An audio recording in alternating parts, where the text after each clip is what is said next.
Hey, what's up, guys? So today I'm going to talk about the new releases from OpenAI for developers. They released a new responses API, which has a web search feature. So now you can actually get real-time information from the OpenAI API, which is very cool.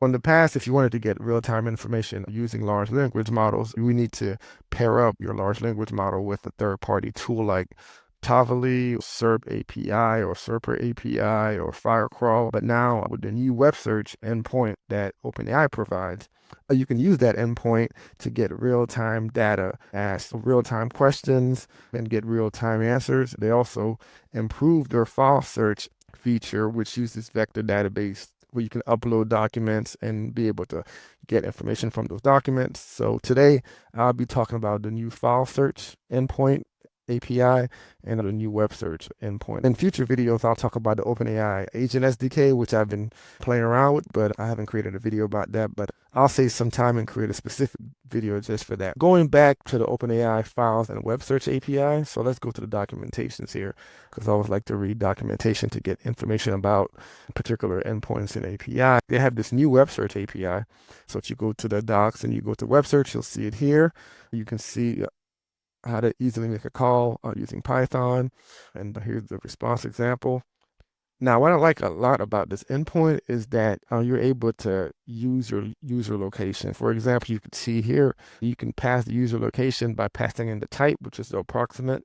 You can pass in the country that they're in, the city, and even the region. So this feature alone gives you the opportunity to do a lot of different things with your applications. I'll show you an example in this quick application I created here that combines the web search and the file search. Let's go back to documentation. And going here, you could see the file search documentation right here. In addition to the web search, there's file search functionality here that you can see here. If you scroll down, you could see how you can use the file search functionality. For example, let's go back here. So here you can see the logs of when I was testing the web search and the file search. They actually have all the logs of all your queries. You can track those here. You can also see the traces of your agent. No need for third-party tools like LangSmith or LangFuse for tracing. Now you can actually trace right within the OpenAI platform. I can go into this later in future videos where I talk about creating agents and tracing those agents. So going back to the file storage. So here in the file storage, this is where you can create your vector database. And your vector database will basically hold all your documents, PDF, text files, Word documentations, and you can query that vector database, get information, and return it back to your tool. And for whatever information that the tool wants, the tools can get that from a vector database, or the tool can get it from the web search as well. Let's go back to the tool I created. I'm using all the functionalities of the file search feature and also the web search feature. The Streamlit tool I created using the OpenAI file and web search. The link to the GitHub will be available in the description so you can check it out. This tool allows you to use all of the web search and file search feature, so you can actually search files specifically by itself just by passing the vector ID, do web search specifically, or you can do a combination of both. The cool thing about this tool is that if you're using the web search or the combine, if you click on specify location, you can actually select what country. So let's say I go to Germany, pull up some cities in Germany. So what makes this powerful, let's say that I was creating a tool to help people find jobs. I can actually use this web search tool to help people find jobs in a specific location. Let's say I go to the United States, I'll go to Georgia, which is my state, my city, Atlanta, and then I would put in, and then I would click on search. Now you see that it's returning the results as of today, and it's even showing the location here, which is pretty cool.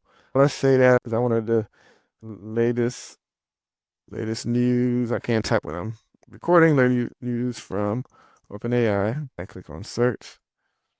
So it's returning the latest news from OpenAI. I want to do a combined search. Combined search would be searching my vector database or web search. Typically, it searches the vector database first, and then if it doesn't find it, then it goes and search the web. I would ask a question about my company, Bramework. So I can say, what is Bramework?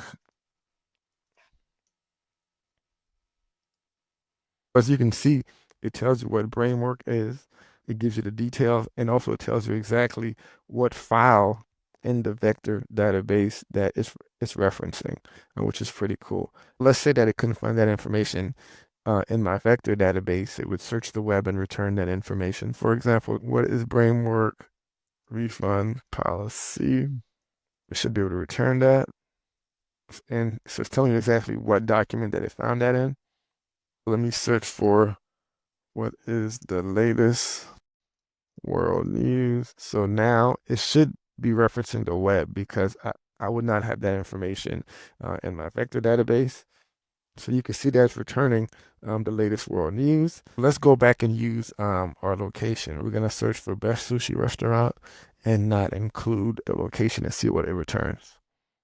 All right, now by not specifying the location, it's giving me best sushi restaurants in the US overall. As you can see, all the different locations here. But let's say that I go to locations and I actually select California and I click on Los Angeles and then I click search. All right, now it's giving me all the best sushi restaurants, specifically in California, and not just in California, but in Los Angeles. Let's say that I wanted to switch. I'm not changing my query, I'm just changing the location. And again, this what makes this API so powerful is that because I can get all that information right from the API without using any third-party tools. I'm going to switch this. I'm going to say instead of California, I'll switch to Florida. And I'll make my city, let's make my city Miami. We'll click on Miami and then we'll click on search. Now it's giving me all the sushi restaurants in Miami, Florida. If I click on the link, it'll take me right to the Google Maps of that particular location, which is pretty cool. So you see the power of these endpoints and the upgrade that OpenAI just made. The possibilities with these two new endpoints alone is endless. You can do tons of different things with these two new endpoints. I've left the link to the GitHub repo in the description of this video. I hope this information helps. If you have any questions, leave them in the comments. Thanks for watching the video. Until next time.